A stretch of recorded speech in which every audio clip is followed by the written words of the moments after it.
Hi guys, Bigg Boss Kannada season 13ರ ಬಗ್ಗೆ Colors Kannada ಕೊನೆಗೂ ಅಧಿಕೃತ ಅಪ್ಡೇಟ್ ನೀಡಿದೆ. ಅದೇನಪ್ಪ ಅಂದರೆ ಅಗ್ನಿ ಪರೀಕ್ಷೆ ಅಂದರೆ ಏನು, ಈ ಹೊಸ ಟ್ವಿಸ್ಟ್ನ ಹಿಂದಿರುವ ರಹಸ್ಯ ಏನು, ಕೊನೆಯವರೆಗೂ ನೋಡಿ, ಎಲ್ಲ ನಿಮಗೆ ಅರ್ಥ ಆಗುತ್ತೆ. ನಮಸ್ಕಾರ ಸ್ನೇಹಿತರೆ, ಬಿಗ್ ಬಾಸ್ ಕನ್ನಡ ಸೀಸನ್ 13 ಬಗ್ಗೆ ಪ್ರತಿದಿನ ಹೊಸ ಅಪ್ಡೇಟ್ಗಳು ಬರುತ್ತಿವೆ. ಕನ್ನಡ ಅಧಿಕೃತವಾಗಿ ಬಿಡುಗಡೆ ಮಾಡಿದ ಪ್ರೋಮೋ ಬಗ್ಗೆ ಸಂಪೂರ್ಣ ಮಾಹಿತಿಯನ್ನು ಇಲ್ಲಿ ತಿಳಿಸ್ತೀನಿ ಬನ್ನಿ. ಕಲರ್ಸ್ ಕನ್ನಡ ತನ್ನ ಅಧಿಕೃತ ಇನ್ಸ್ಟಾಗ್ರಾಮ್ ಪೇಜ್ನಲ್ಲಿ ಬಿಗ್ ಬಾಸ್ ಮನೆಗೆ ಎಂಟ್ರಿ ಕೊಡೋಣ ಅಂತ ಹೇಳಿ ಅಗ್ನಿ ಪರೀಕ್ಷೆ ಎಂಬ ಪ್ರೋಮೋ ಬಿಡುಗಡೆ ಮಾಡಿದೆ. ಜೊತೆಗೆ ಆಗಸ್ಟ್ 16ರಿಂದ ರಾತ್ರಿ 9ವರೆಗೆ ಮತ್ತು ಪ್ರತಿ ಸೋಮವಾರದಿಂದ ಶನಿವಾರ 9ವರೆಗೆ ಇದೆ ಅಂತ ಪ್ರಸಾರವಾಗಲಿದೆ ಎಂದು ಹೇಳಿದ್ದಾರೆ.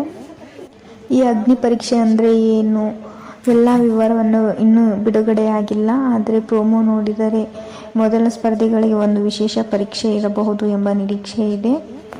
ನನ್ನ ಅನಿಸಿಕೆಯಲ್ಲಿ ಈ ಬಾರಿ ಬಿಗ್ ಬಾಸ್ ಸಂಪೂರ್ಣ ಹೊಸ ಫಾರ್ಮ್ಯಾಟ್ ತರಲು ಪ್ರಯತ್ನಿಸುತ್ತಿದೆ. ಹಿಂದಿನ ಸೀಸನ್ಗಳಿಗಿಂತ ಈ ಬಾರಿ ಸ್ಪರ್ಧಿಗಳ ಆಯ್ಕೆ ಇನ್ನಷ್ಟು ಕಠಿಣವಾಗುವ ಸಾಧ್ಯತೆ ಇದೆ. ಯಾಕೆಂದರೆ ಇದು ಕಾಮನ್ ಪೀಪಲ್ಗೆ ಅಲ್ವಾ.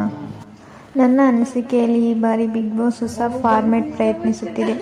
ಹಿಂದಿನ ಸೀಸನ್ಗಳಿಗಿಂತ ಭಿನ್ನವಾಗಿ ಸ್ಪರ್ಧಿಗಳು ಮನೆಯೊಳಗೆ ಹೋಗುವ ಮೊದಲೇ ತಮ್ಮ ವ್ಯಕ್ತಿತ್ವ ಮತ್ತು ಸಾಮರ್ಥ್ಯವನ್ನು ಸಾಬೀತುಪಡಿಸಬೇಕಾಗಬಹುದು. ನಿಮ್ಮ ಅಭಿಪ್ರಾಯ ಏನು? ಅಗ್ನಿ ಪರೀಕ್ಷೆ ಕಾನ್ಸೆಪ್ಟ್ ನಿಮಗೆ ಇಷ್ಟ ಆಯ್ತಾ? ಇದು ಕಾಮನ್ ಪೀಪಲ್ಗಾಗಿ ಮಾತ್ರ ಇರಬಹುದಾ ಅಥವಾ ಸೆಲೆಬ್ರಿಟಿಗಳಿಗೂ ಇರಬಹುದಾ? ಕಿಚ್ಚ ಸುದೀಪ್ ಈ ಸೀಸನ್ನಲ್ಲಿ ಯಾವ ರೀತಿಯ ಟ್ವಿಸ್ಟ್ ಕೊಡಬಹುದು ಎಂದು ನೀವು ಊಹಿಸುತ್ತೀರಿ? ಈ 3 ಪ್ರಶ್ನೆಗಳಿಗೆ ಕಮೆಂಟ್ನಲ್ಲಿ ಉತ್ತರಿಸಿ. ಇನ್ನೊಂದು ಇಂಟ್ರೆಸ್ಟಿಂಗ್ ವಿಷಯ ಇದೆ. ಈ ಪ್ರೋಮೋದಲ್ಲಿ ಹಲವರು ಗಮನಿಸಿದ ಒಂದು ಕ್ಲೂ ಕೂಡ ಇದೆ.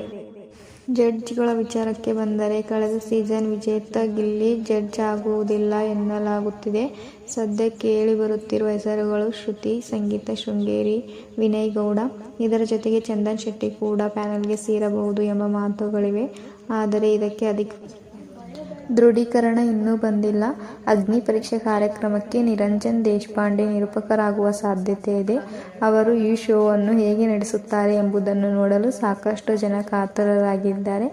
ನೀವು ಕಾತುರರಾಗಿದ್ದರೆ ಕಮೆಂಟ್ ಮಾಡಿ, ಲೈಕ್ ಮಾಡಿ, ಶೇರ್ ಮಾಡಿ. ಇನ್ನಷ್ಟು ಅಪ್ಡೇಟ್ಗಳಿಗೆ ಕಾಯ್ತಾ ಇರಿ.